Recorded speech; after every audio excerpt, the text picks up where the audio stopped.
Hey, Jillian and Kristen, we are down here on the border in Mission, Texas, part of the Rio Grande Valley sector, and I want to show you something happening right here at this very moment. Do you see this white bus coming right now, coming through the border wall? In the distance, about a mile, is the Rio Grande River, where they're apprehending record number of migrants. This white transport bus right here, this is the 13th bus I've seen since I've been out here today. It is full of migrants that have been processed, and we have exclusive photos. I want to show you where that bus just came from.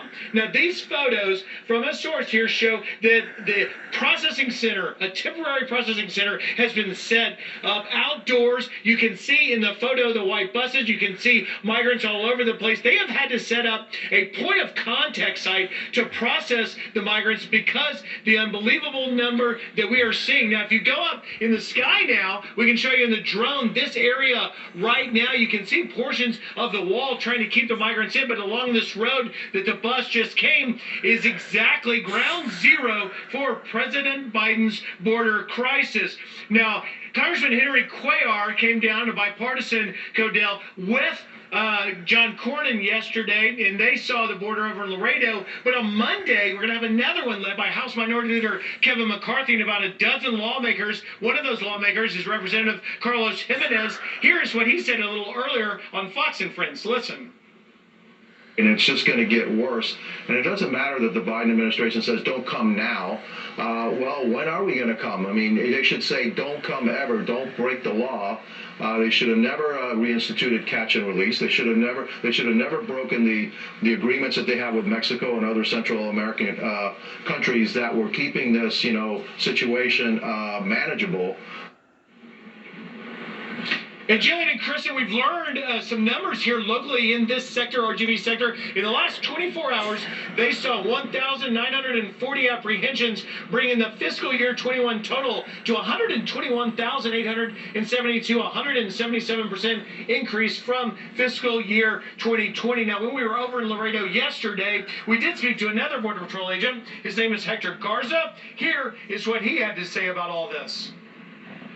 Now, we've heard a lot of people say that this is not only a border crisis, but a disaster on the border, and I tend to agree with that because we are going to be seeing a disaster. We're going to be seeing a lot of human suffering. The blocker for a second.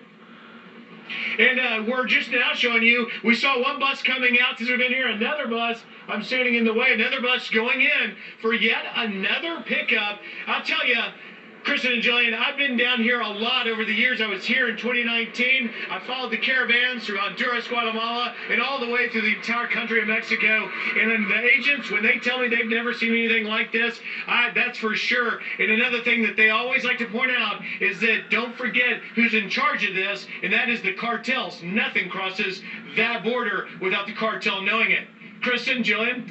Griff, great reporting there. Speaking of the cartels, we know that aside from trafficking in people, adults, and especially children, we're also seeing an increase in drug trafficking across the southern border. Is that right?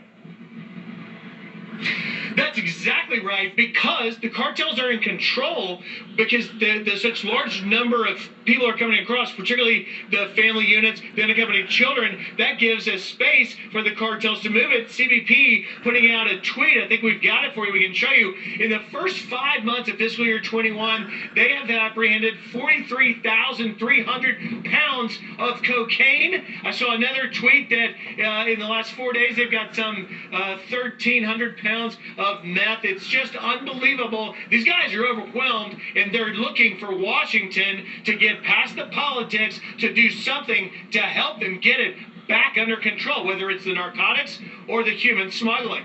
Jillian, Kristen? Griff, if they're waiting for Washington to put politics aside, you can tell them straight from us they're going to be waiting a long time. Griff, stand by. We're going to check back with you soon. Thanks so much. So the Biden administration admits there is this overwhelming number of migrants at the southern border. They call it a challenge, but not a crisis. And while the president has talked quite a bit this week about his coronavirus relief package, he's been almost entirely silent on what's happening at the border. So David Spunt is live in Wilmington, Delaware, where the president is spending the weekend. Hey, David.